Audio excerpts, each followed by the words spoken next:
So people have been sending notices on social media for persons to boycott the toll. But based on where I'm standing now, this is the entrance of the toll which connects you to Port Henderson Road. And it seems as if it's business as usual. It's a busy morning. In fact, there's a line behind me, dozens of persons lining up to go through the toll. So it seems as if some persons did not get that notification, or people simply find the toll more convenient regardless of the increase.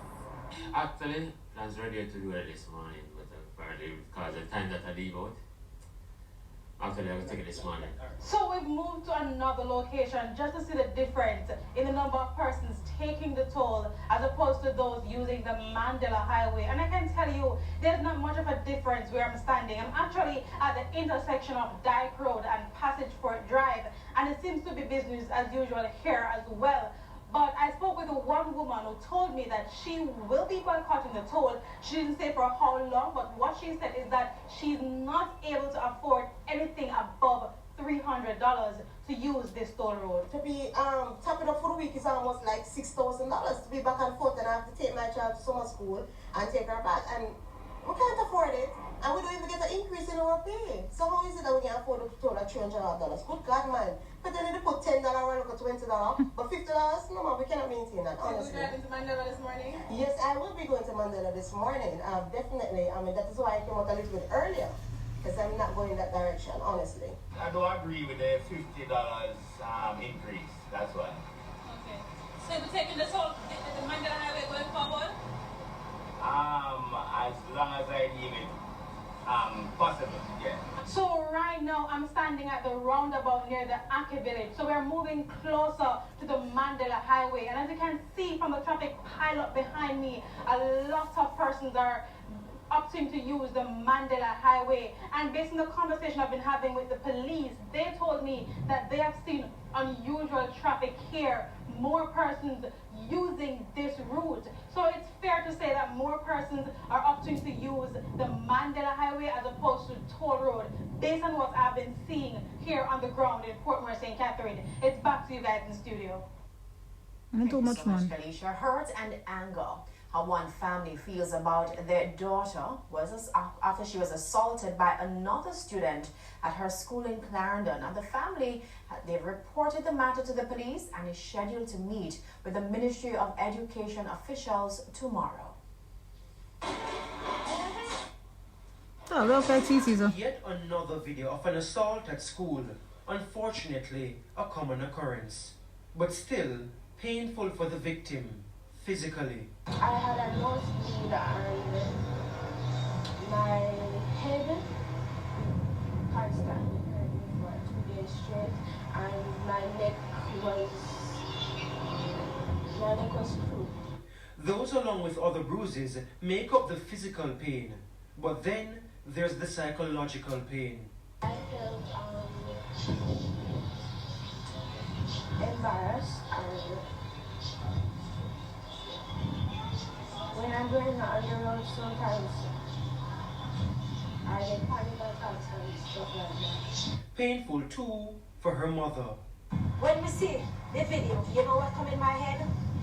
You know Kayla, that little girl that have to be in a wheelchair now, that come to my brain, and I say, God, I see when this gonna happen to me. Her father, who lives overseas, flew home to offer support after he saw the video.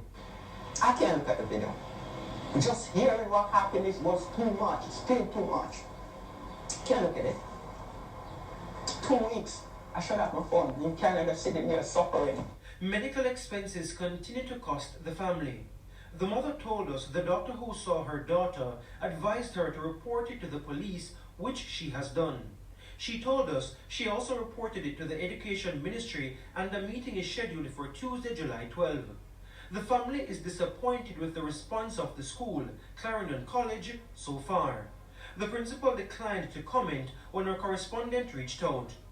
But this incident mirrors scores of others occupying national attention since the resumption of face-to-face classes in March. Unfortunately, with the return of face-to-face classes has come an upsurge in violent behavior in our schools. This uptick in school violence will be explored in Schools Under Siege, and All Angles Investigates special report that airs Tuesday at 8:30. Okay, so now I'm joined in studio by Giovanni Dennis, who has been looking at the issue. It is not new, Gio. What did you get on the ground in your investigation? Well, I would say that we have been looking at this for 2 years. We actually started just at the And onset of the fight. pandemic, and then we paused when the pandemic happened. And so we started again immediately when face-to-face classes resumed in March this year, and then we saw the upsurge.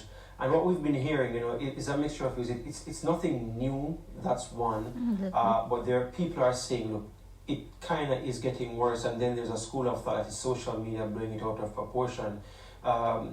There's also the concern that it's getting worse in terms of how the incidents are happening and the kinds of implements being used.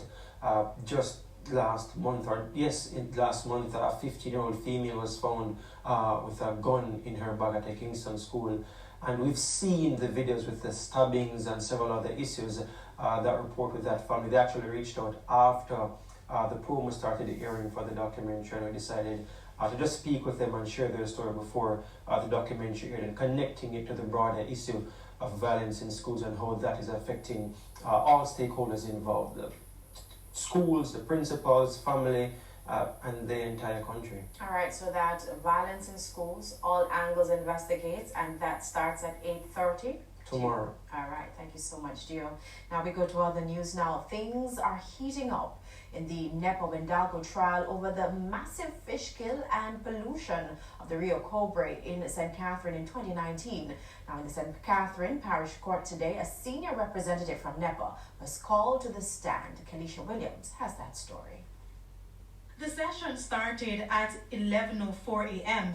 and it was Defense Attorney Jacqueline Samuels Brown's time to question the witness as senior manager at the National Environment and Planning Agency NEPA. Now to the meat of the matter, the 2019 pollution that caused outrage island-wide. Dozens of people reported falling ill after eating contaminated fish from the Rio Cobre. NEPA had linked the pollution to effluent flowing from one of Wendalco's drainage ponds. So on Monday, the defense asked, is it recognized by NEPA that environmental issues such as heavy rainfall can impact in an adverse way by the spilling of leachants, another term for effluent, into the surrounding areas? The witness responded, yes. Mrs. Samuels Brown then said, and when this happens, there is an obligation on Wendalco to provide a report to NEPA. The witness said, yes. Now to what happened after the river was contaminated. The defense asked, can you recall that on the 13th of October 2019, a Sunday, an email was sent to you by Wendalco that there was significant rainfall earlier which caused a spillage from the East Pool, and that the effluent holding pond also continues to flood? The response, it is possible. I don't remember the content. Mrs. Samuels Brown asked to present a document to the witness. She then said, having looked at the document, is your memory now jogged? The witness said yes, but he did not remember the contents verbatim. Another question for the witness. As the days progressed, Wendalco reported in relation to mitigation efforts it was taken to reduce the impact of the spillage on the environment. In response, the witness said only data provided on the water quality, not exactly mitigation measures they were taking. I don't recall. The defense again asked, do you recall being copied on an email in 2019 indicating that water trucks were being used to flush areas impacted by the spillage, leading to improved water quality? In response to that, the witness said, I got several emails on a daily basis. I'm saying it is possible. Another witness from NEPA also testified that he saw scores of dead fish along the Rio Cobre in 2019, and after carrying out a series of tests on the water, the pH level was significantly higher than normal. In the meantime, several residents from Kent Village who were impacted by the pollution gathered at the St. Catherine Parish Court today. Yes, and I feel good Jamaica for this thing reach so far. It reach a trial now, and we see like we're going to get some justice out of this thing. Yeah, because the years it go on, and the fish them, when you look fish, you have fish, and when you look, you don't have no fish again. So, and we sell it, because I people live off of us. The next trial date is set for September 19th.